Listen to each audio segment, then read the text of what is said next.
ನವಲಗುಂದ ತಾಲೂಕಿನ ಶ್ರೀ ವಿದ್ಯಾಜ್ಯೋತಿ ಪ್ರಾಥಮಿಕ ಶಾಲೆಯ ಮಾನ್ಯತೆಯನ್ನ ಶಿಕ್ಷಣ ಇಲಾಖೆಯು ತರಾತುರಿಯಲ್ಲಿ ರದ್ದುಗೊಳಿಸಿರುವುದನ್ನು ಖಂಡಿಸಿ ಶಾಲೆಯನ್ನ ತಕ್ಷಣವೇ ಮರುಪ್ರಾರಂಭಿಸುವಂತೆ ಆಗ್ರಹಿಸಿ ಪಾಲಕರು ಹಾಗೂ ಸಾರ್ವಜನಿಕರು ತಹಸೀಲ್ದಾರ್ ಅವರಿಗೆ ಮನವಿ ಸಲ್ಲಿಸಿದ್ದಾರೆ. ಇನ್ನು ಘಟನೆಯ ಹಿನ್ನೆಲೆ ಕಳೆದ ಜೂನ್ 18, 2026ರಂದು ಶಾಲೆಯಲ್ಲಿ ನಡೆದ ಅಹಿತಕರ ದುರ್ಘಟನೆಯೊಂದರ ತನಿಖೆಯು ಇನ್ನೂ ಆರಂಭಿಕ ಹಂತದಲ್ಲಿರುವಾಗಲೇ ಕ್ಷೇತ್ರ ಶಿಕ್ಷಣ ಅಧಿಕಾರಿಗಳು ಶಾಲೆಯ ಮಾನ್ಯತೆ ರದ್ದುಪಡಿಸಲು ಆದೇಶ ಹೊರಡಿಸಿದ್ದಾರೆ. ಇಲಾಖೆ ಈ ದಿಢೀರ್ ನಿರ್ಧಾರಕ್ಕೆ ಪಾಲಕರು ತೀವ್ರ ಆಕ್ರೋಶ ವ್ಯಕ್ತಪಡಿಸಿದ್ದಾರೆ. ಪಾಲಕರ ಪ್ರಮುಖ ಆಕ್ಷೇಪಗಳು: ಅಭಿಪ್ರಾಯ ಸಂಗ್ರಹಿಸಿದ ಅಧಿಕಾರಿಗಳು ಶಾಲೆಯ ಮಾನ್ಯತೆ ರದ್ದು ಮಾಡುವ ಮುನ್ನ ಮಕ್ಕಳ ಅಥವಾ ಪಾಲಕರ ಯಾವುದೇ ಅಭಿಪ್ರಾಯವನ್ನ ಅಧಿಕಾರಿಗಳು ಪಡೆದಿಲ್ಲ. ಇನ್ನು ಮಕ್ಕಳ ಭವಿಷ್ಯಕ್ಕೆ ಆತಂಕ. ಈ ನಿರ್ಧಾರದಿಂದಾಗಿ ಶಾಲೆಯಲ್ಲಿ ಓದುತ್ತಿರುವ ನೂರಾರು ಮಕ್ಕಳ ಭವಿಷ್ಯ ಅನಿಶ್ಚಿತತೆಗೆ ಸಿಲುಕಿದೆ. ಬೇರೆ ಶಾಲೆಗಳಿಗೆ ಸೇರಲು ಮಕ್ಕಳು ಹಿಂದೇಟು ಹಾಕುತ್ತಿದ್ದು ಮಾನಸಿಕವಾಗಿ ಕುಗ್ಗಿದ್ದಾರೆ. ಘಟನೆಯ ಕುರಿತು ಸಂಪೂರ್ಣ ತನಿಖೆ ನಡೆಯಲಿ, ತಪ್ಪಿತಸ್ಥರಿಗೆ ಶಿಕ್ಷೆಯಾಗಲಿ. ಆದರೆ ತನಿಖೆ ಮುಗಿಯುವ ಮುನ್ನವೇ ಇಡೀ ಶಾಲೆಯನ್ನ ಮುಚ್ಚುವುದು ನ್ಯಾಯಸಮ್ಮತವಲ್ಲ ಎನ್ನುವುದು ಪಾಲಕರ ವಾದವಾಗಿದೆ.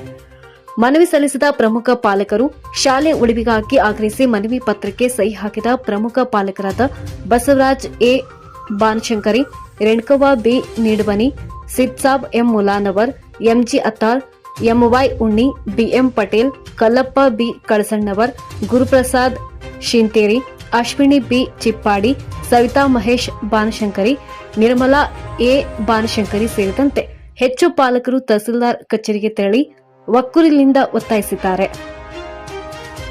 ಘಟನೆಯ ಬಗ್ಗೆ ತನಿಖೆಯಾಗಲಿ, ಆದರೆ ತರಾತುರಿಯಲ್ಲಿ ಶಾಲಾ ರದ್ದತಿ ನಿರ್ಧಾರ ಕೈಗೊಂಡಿರುವುದು ಸಮಂಜಸವಲ್ಲ. ಇದರಿಂದ ಮಕ್ಕಳ ಭವಿಷ್ಯದ ಮೇಲೆ ತೀವ್ರ ಪರಿಣಾಮ ಉಂಟಾಗುತ್ತದೆ. ಪಾಲಕರ ಒಕ್ಕೂರಲ ಧ್ವನಿ ತಕ್ಷಣದ ಮರು ಪ್ರಾರಂಭಕ್ಕೆ ಆಗ್ರಹ. ಧಾರವಾಡ ಜಿಲ್ಲಾಧಿಕಾರಿಗಳು ಹಾಗೂ ಜಿಲ್ಲಾ ಪಂಚಾಯತ್ ಗಮನಕ್ಕೆ ತರಲಾಗಿರುವ ಈ ಮನವಿಯಲ್ಲಿ ಮಕ್ಕಳ ಉಜ್ವಲ ಭವಿಷ್ಯಕ್ಕಾಗಿ ರದ್ದತಿಯನ್ನು ಅತಿ ಶೀಘ್ರವಾಗಿ ಮರು ಪ್ರಾರಂಭಿಸಬೇಕೆಂದು ಪಾಲಕರು ಕಳಕಳಿಯಿಂದ ವಿನಂತಿಸಿದ್ದಾರೆ. ಈಡೇರದಿದ್ದಲ್ಲಿ ಮುಂದಿನ ದಿನಗಳಲ್ಲಿ ತೀವ್ರ ಹೋರಾಟ ಮಾಡುವುದಾಗಿ ಪಾಲಕರು ಎಚ್ಚರಿಸಿದ್ದಾರೆ.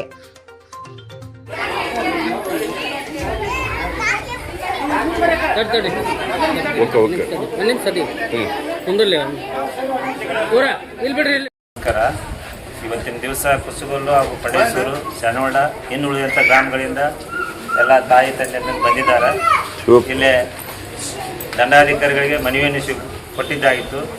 ಇವತ್ತಿನ ದಿವಸ ಕುರುಬರ್ ಸರ್ ಅವರು ಶಾಲೆಯನ್ನು ಮುಚ್ಚಿದ್ದಾರೆ ಮತ್ತು ಶಾಲೆಯೊಂದು ಆಕ್ಸಿಡೆಂಟ್ ಆಗಿದ್ದ ಸಂಬಂಧ ಬಂದ್ ಮಾಡಿದ್ದಾರೆ. ಇವತ್ತು 50ರಿಂದ 100 ಹುಡುಗರುಗಳದಾವೆ.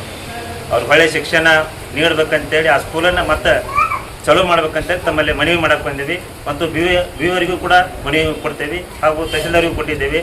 ಇನ್ನು ಮೇಲಿನ ಅಧಿಕಾರಿಗಳು ಕೂಡ ಮನವಿ ಕೊಟ್ಟು ಆ ಶಾಲೆಯನ್ನು ಚಾಲೂ ಮಾಡಿಸೋ ರೀತಿಯಲ್ಲಿ ನಾವು ಶ್ರಮ ಪಡ್ತೀವಿ ಅಂತೇಳಿ ತಮ್ಮ ಮನವಿ. ಅದೇ ತರ ನಮಗ ಶಾಲೆಯನ್ನ ಓಪನ್ ಮಾಡ್ಬೇಕು. ನಮ್ಮ ಮಕ್ಕಳ ಒಂದೇ ಮಗಲ್ಲ 50, 60 ಈ 100 ಮಕ್ಕಳ ಭವಿಷ್ಯ ಐತಿ. ಮುಂದ ನಮಗ ಇವತ್ತ ನಾಳೆ ಅಂದ್ರೆ ನಮಗ್ ಶಾಲೆ ಓಪನ್ ಮಾಡ್ಬೇಕಾ, ಶಿಕ್ಷಣವನ್ನ ಒದಗಿಸ್ಕೊಡ್ಬೇಕಾಗಿ ನಿಮ್ಮಲ್ಲೇ ವಿನಂತಿಯನ್ನ ಮಾಡಿ